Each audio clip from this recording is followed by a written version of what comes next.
নন্দীগ্রামের গাংরা সমবায়ে জয় পেল বিজেপি। শুভেন্দু অধিকারীর কেন্দ্রে সমবায় ভোটে বিজেপির জয়। নন্দীগ্রামে সমবায় কৃষি উন্নয়ন সমিতি বিজেপির দখলে। 9টি আসনে জয়ী বিজেপি সমর্থিত প্রার্থীরা। গাংরা সমবায় সব আসনে বিজেপি জয় হয়েছে। সোনাচূড়া পঞ্চায়েতের গাংরা সমবায় কৃষি উন্নয়ন সমিতির নির্বাচনে জয়ী হল বিজেপি।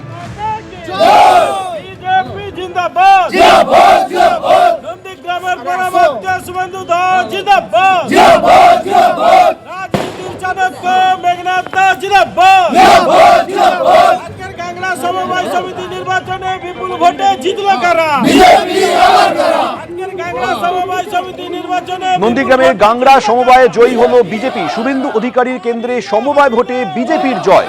নন্দীগ্রামে সমবায় কৃষি উন্নয়ন সমিতি বিজেপির দখলে চলে এলো।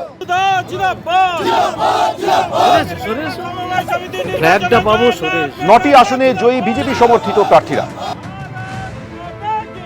গাংরা সমবায় কৃষি উন্নয়ন সমিতি লিমিটেডের পরিচালক মন্ডলী আজকের ভোট ছিল। 9টি সিটে ভোট ছিল। আমরা ভারতীয় জনতা পার্টি থেকে 9টি সিটেই ক্যান্ডিডেট দিয়েছিলাম এবং অপরদিকে তৃণমূল কংগ্রেস 9টি সিটও দিয়েছিল। সে বামপন্থীরা 2টি সিট দিয়েছিল। আমরা ভারতীয় জনতা পার্টি আজকে পরিচালনা সমিতি নির্বাচনে আমরা বিপুল ভোটে আমরা 9টি সিটেই জয়লাভ করেছি। এই জয় আমাদের ভারতীয় জনতা পার্টি জয়, এই জয় আমাদের শুভেন্দু অধিকারী জয়, নন্দীগ্রাম মানুষের জয়। সমবায় সমিতি নির্বাচনটা অরাজনৈতিক নির্বাচন। এখানে কোনো দলীয় প্রতীক থাকে না। এখানে যারা সমবায়ী তাদের হচ্ছে প্রতিনিধি হচ্ছে তারা মনোনীত করেন কিংবা নির্বাচিত করেন। সুতরাং এই অরাজনৈতিক নির্বাচনে একজন রাজনৈতিক ব্যক্তিত্ব হিসাবে মন্তব্য করা বাতুলতা মাত্র। এর কোনো প্রভাব এই এলাকাতে পড়বে না, কারণ এই এলাকার মানুষ ইতিমধ্যে সিদ্ধান্ত নিয়েছে যে শুভেন্দু অধিকারী যে সাম্প্রদায়িকতা ছড়াচ্ছে সারা পূর্ব মেদিনীপুর জুড়ে, নন্দীগ্রামও তার ব্যতিক্রম নয়। সুতরাং এখানে মানুষ উন্নয়নের পক্ষে থাকবে। সরাসরি শওকতকে নিশানা করেছেন আরাবুল ইসলাম। শওকত মোল্লার অনুগামীদের বিরুদ্ধে আরাবুলের ছেলের গাড়িতে হামলার অভিযোগ উঠেছে। এ বিষয়ে শওকত মোল্লার সঙ্গে যোগাযোগ করা হলে ক্যানিং পূর্বের তৃণমূল বিধায়ক কি বলেছেন শুনুন। দেখুন, হাকিমুলের বাড়িটা হচ্ছে পোলেরহাটে, ভোগালী 2 নম্বর অঞ্চলে। সেখানে গিয়ে কাউকে উস্কানি দিচ্ছিল। গ্রামের লোকেরা তাকে তাড়া করেছে, পুলিশ তাকে ওখান থেকে সাইড করে দেয়। ওখান থেকে আমাদের পঞ্চায়েত সমিতির কর্মাধ্যক্ষ খয়রুল যখন ভাঙড়ে আসছিল, সোনপুরে আসছিল, সেই সময় তার তাকে গাড়ি অ্যাক্সিডেন্ট করার চেষ্টা করেছিল। খয়রুল ওকে তাড়া করে গিয়ে শুনলাম ওখানে ওদের পেট্রোল পাম্প আছে, সেই পেট্রোল পাম্পের ওখানে গিয়ে ওখানে একটা হাতাহাতি মারামারি হয়। আমাদের কথা হলো যে আজকে ভাঙড় তৃণমূল কংগ্রেস একটি সংগঠিত অঞ্চল। এটাকে আসলে তৃণমূল কংগ্রেসকে দুর্বল করার জন্য কেউ বিভিন্ন রকম ভাবে এখানে নানা রকম সমস্যা তৈরি করার চেষ্টা করছে। আমি মনে করি যে আমাদের নেত্রী মমতা বন্দ্যোপাধ্যায়, আমাদের দিদি এবং আমার নেতা অভিষেক বন্দ্যোপাধ্যায় নিশ্চিতভাবে তাদের নজরে সব বিষয়গুলো আছে।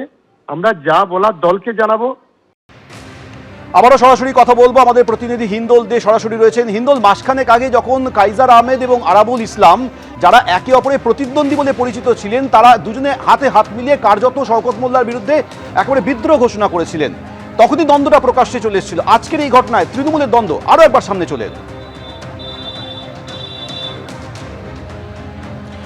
একেবারেই অভিষেক বন্দ্যোপাধ্যায় বারুইপুরের সভা থেকে যে বার্তাই দিন না কেন, যে দক্ষিণ 24 পরগনার 31টি আসনের মধ্যে একটি আসন যেটা আইএসএফ এর দখলে রয়েছে ভাঙড়, সেই আসনটা দখল করতে হবে, সেই আসনটা জয়লাভ করতে হবে, সেই বার্তা তিনি দিয়েছিলেন।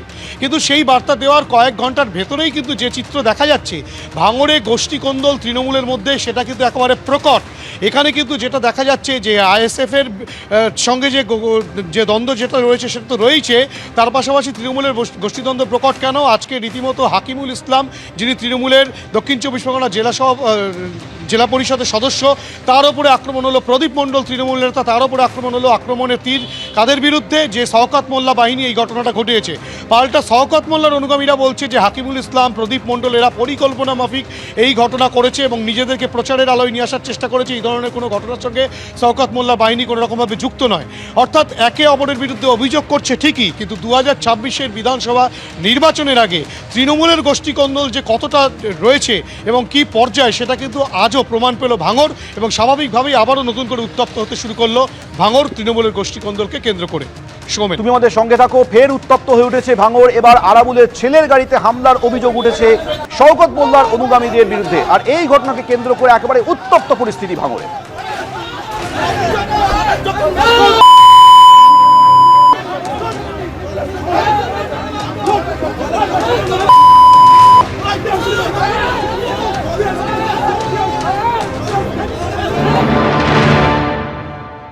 নোংরামি হচ্ছে, নোংরামি আমরা অতিথির উপরে একটা আক্রমণ করার চেষ্টা করা হয়েছিল কালকে, সেই নিয়ে মোটামুটি আমরা এসেছিলাম একটা কথা বলতে, চা খেতে এসেছিলাম। সেই নিয়ে মোটামুটি যে নোংরামিগুলো শওকত মোল্লার নেতৃত্বে এই যারা করছে, এগুলো মেনে নেওয়া যায় না।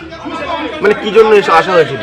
এখানে আমি ওনার বাড়িতে, কর্মাধ্যক্ষর বাড়িতে চা খেতে এসেছিলাম, গল্প করতে এসেছিলাম, কথা বলতে এসেছিলাম। সেই নিয়ে এখানে চক্রান্ত করে শওকত মোল্লার নেতৃত্বে যে মানে এখানকার কিছু ছেলেপিলেরা দুর্ব্যবহার করছে, আমরা এর তীব্র প্রতিবাদ জানাচ্ছি। জানাবো আমরা। এখানে পুলিশের ভূমিকা খুবই খারাপ। আমাদেরকে মেন কথা একটা কথা বলি, যারা 2021 সালে এবং 2023 সালে যারা বেইমানি করে আমাদের এখানে আইএসএফ যারা এনেছিল, আরাবুল ইসলাম ছেলে হাকিমুল ইসলাম, কাইজার আহমেদ, প্রদীপ মণ্ডল, এবং এর সাথে তো অদুদ্দা যুক্ত আছে।